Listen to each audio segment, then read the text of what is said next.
First ever factory outlet Mukunda jewellers Jubilee hills Vizag branch లో త్వరలో ప్రారంభం. అనిల్ రావిపూడి ఈ డైరెక్టర్ ఫ్లాప్ హీరోల దేవుడు అని చెప్పుకోవచ్చు. చాలా హ్యాపీగా చెప్పుకోవచ్చు. ఎందుకంటే ట్రిపుల్ హ్యాట్రిక్ కొట్టినటువంటి ఒక డైరెక్టర్. ట్రిపుల్ హ్యాట్రిక్ అంటే ఆయన ఎప్పటి నుంచో సినిమాలు తీసి ఇప్పుడు ట్రిపుల్ హ్యాట్రిక్ కొట్టలేదు. తీసిన ప్రతి సినిమాని హిట్ చేసుకుంటూ 9 తీశాడు. 9కి 9 హిట్. ఇంకా సింపుల్గా చెప్పాలి అంటే సమాజంకి ఉపయోగపడే సినిమాలు తీసే డైరెక్టర్. అది కూడా చాలా ఈజీగా సింపుల్గా అందరికీ అర్థమయ్యే లాంగ్వేజ్లో, అందరికి అర్థమయ్యే డైలాగ్స్తో, అందరికి అర్థమయ్యేలాగా చెప్పడంలో దిట్ట. అండ్ అప్పటి వరకు ఫ్లాపులతో సతమతమవుతున్న హీరోలనే ఎంపిక చేసుకొని వాళ్ళకు ఒక పెద్ద సాలిడ్ హిట్ ఇచ్చి సైలెంట్గా కూర్చుంటాడు అనమాట ఈ డైరెక్టర్.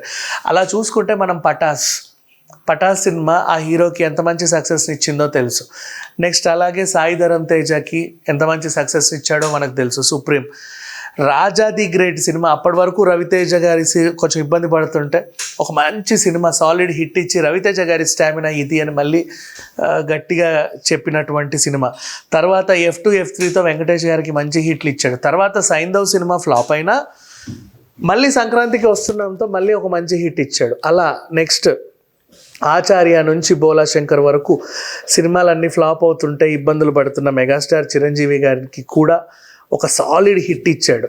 అయితే ఇక్కడ విషయం ఏంటంటే పెద్ద స్టార్ల సినిమాలు అంటే చాలామంది కథ అట్లుంటుందేమో ఇట్లుంటుందేమో అసలు ఎట్లుంటుందేమో అనేసి ఏవో అంచనాలు పెట్టుకొని వెళ్ళి అవన్నీ లేవని అది జడ్జి చేయడం స్టార్ట్ చేస్తారు. అలా కాకుండా ఈ డైరెక్టర్ చాలా సింపుల్గా అందరికంటే చిన్న పిల్లోడి నుంచి 3 కళ్ళ ముసల్దాని వరకు ఈవెన్ లాంగ్వేజ్ అర్థం కాని వాళ్ళకు కూడా సరదాగా ఇట్లా కానీ ఏదో అవుతుంది కదా అనిపించేలాగా సింపుల్గా స్టోరీస్ రాసుకుంటూ అందరికి అర్థమయ్యేలాగా. అంటే ఇప్పుడు సినిమాకి వచ్చిన వాడు ఇంటర్వెల్లో బోల్డ్ స్నాక్స్ కొనడానికి వెనకాడు అంత రేటా అని, ఎందుకంటే వీడు ఆల్రెడీ సాటిస్ఫైడ్ కాబట్టి.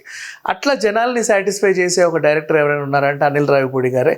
సో ఈ సంక్రాంతికి కూడా మంచి హిట్ ఇచ్చాడు. అండ్ తెలుగు పరిశ్రమకి బోలెడన్ని డబ్బులు రాబడుతున్నాడు. నిర్మాతలకి బోలెడంత లాభాలు చేకూరుస్తున్నాడు. ఇతను ఎక్కువ లాభాలు ఇచ్చింది దిల్ రాజు గారికే. ఇంకా చెప్పాలి అంటే జననాయకుడు కూడా అనిల్ రావిపూడియే తీయాలంట యాక్చువల్గా, కానీ ఈయన బిజీగా ఉండడం వల్ల ఆయన చేయలేకపోయాడు. ఎందుకంటే ఆయన సినిమే కాబట్టి భగవత్ కేసరి. సో ఏదేమైనప్పటికీ అనిల్ రావిపూడి గారు ఫ్లాప్ హీరోలకి దేవుడు అని చెప్పుకోవచ్చు. ఇండస్ట్రీలో వరుస పెట్టి అన్ని సినిమాలు హిట్ కొడుతున్నాడు. ఇప్పుడు అందరితోనూ ఇంచుమించు పనిచేశాడు. ఇక నెక్స్ట్ నాగార్జున గారు, ఇంకా ఇట్లాంటి వాళ్ళతో పనిచేస్తే రజనీకాంత్ గారు, కమల్ హాసన్ గారు, వీళ్ళతో పనిచేస్తే రజనీకాంత్ గారిలో కూడా ఒక టైప్ ఆఫ్ హ్యూమర్ ఉంటుంది, అది కూడా బయటికి తీయొచ్చు.